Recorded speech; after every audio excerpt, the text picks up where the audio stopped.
வணக்கம் குழந்தைகளா. மலரம்மாவின் விடுகதைகள். இன்னைக்கு உங்களுக்கு ஒரு புதிர் கதை சொல்ல போறேன். ஒரு ஊர்ல ஒரு ராஜா இருந்தாராம்.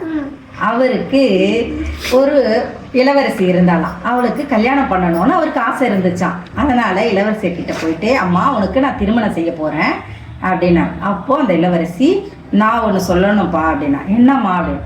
நான் ஒரு பந்தயம் வைப்பேன், அதில் அந்த இளவரசர்கள் ஜெயிச்சாங்கன்னா அவங்கள கல்யாணம் பண்ணிப்பேன், இல்லைனா அவங்கள சிறையில் அடைக்கணும், இதுதான் என்னுடைய கோரிக்கை அப்படின்னா.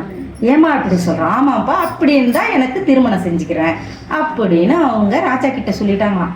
உடனே ராஜா மற்ற நாட்டுக்கெல்லாம் அழைப்பு விட்டாராம். இந்த மாதிரி என்னுடைய மகள் திருமணத்துக்கு ஒப்பிருக்காங்க, எனக்கு அவள் ஒரு போட்டி வைப்பாங்க, அதில் ஜெயிச்சிங்கன்னா நீங்கள் அவளை திருமணம் செஞ்சுக்கலாம், இல்லைன்னா சிறையில் அடைச்சிருவோம் அப்படின்னு.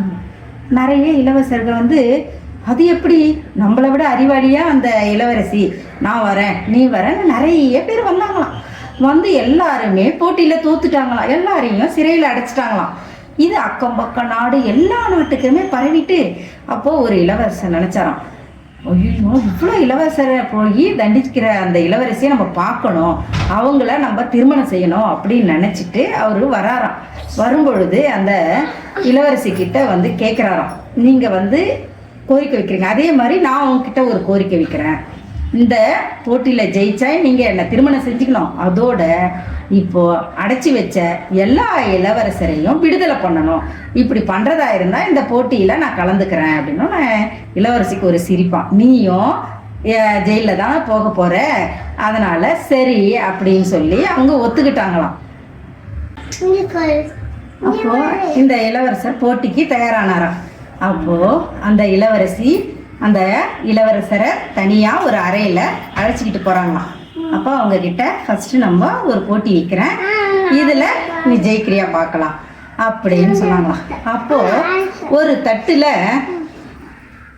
இந்த மாதிரி ஒரு அரிசி எப்படி பரப்பிட்டாங்க, பரப்பிட்டு இந்த 3 விரலில் இந்த 3 கோடு போடணும், ஆனாக்கா இந்த 2 கோடு நீட்டாக வரணும், இந்த கோடு வளைவாக வரணும் அப்படின்னு சொன்னாங்களாம். அது எப்படி 3 விரலில் ஒரு விரல் மட்டும் வளைவு இல்லாமல் வரும் அப்படின்னு இளவரசர் கேட்டாராம். இதுதான் உனக்கு போட்டி, முதல் போட்டி, இதில் நீ ஜெயிச்சிட்டு வா அப்படின்னு சொல்லிட்டாங்களாம். அப்போ அவர் யோசனை பண்ணாராம், சரி நான் பண்ணுறேன் அப்படின்னு சொல்லிட்டு அவர் நல்லா புத்திசாலி இளவரசர். அவர் என்ன பண்ணார், இந்த 3 விரல் தானே பண்ணணும், இந்த 3 விரலில் தான், வேறு எந்த விரலையும் யூஸ் பண்ணக்கூடாது அப்படின்ட்டாங்க. சரின்னு சொல்லிட்டு இந்த 3 விரலை இப்படி வச்சுக்கிட்டாராம். இந்த 2 விரலுக்கு நடுவிரலை இப்படி பண்ணி இப்படி இதை நீட்டாகவும் இது வளைவாகவும் பண்ணாராம். அப்போது இந்த முதல் போட்டியில் அவர் ஜெயிச்சிட்டாராம். அப்போது இளவரசிக்கு வியப்பாக இருந்துச்சான், பரவாயில்ல இவர் கொஞ்சம் அறிவாளியாக இருக்காரு அப்படின்னு சொல்லி. அடுத்த போட்டி அவங்க சொன்னாங்களாம், ஒரு வாள் கொடுத்தாங்களாம். அந்த வாளை ஒரே துண்டில் எப்பவுமே ஒரு வெட்டில் 2 துண்டு ஆகும், ஆனாக்கா ஒரே வெட்டில் 3 துண்டு ஆகணும் அப்படின்னு இளவரசர்கிட்ட சொன்னாங்களாம். இதை நாளைக்கு நீங்கள் எப்படி ஒரு வெட்டில் 3 துண்டு ஆகும்னு யோசிச்சு சொல்லுங்க குட்டி. பாய்.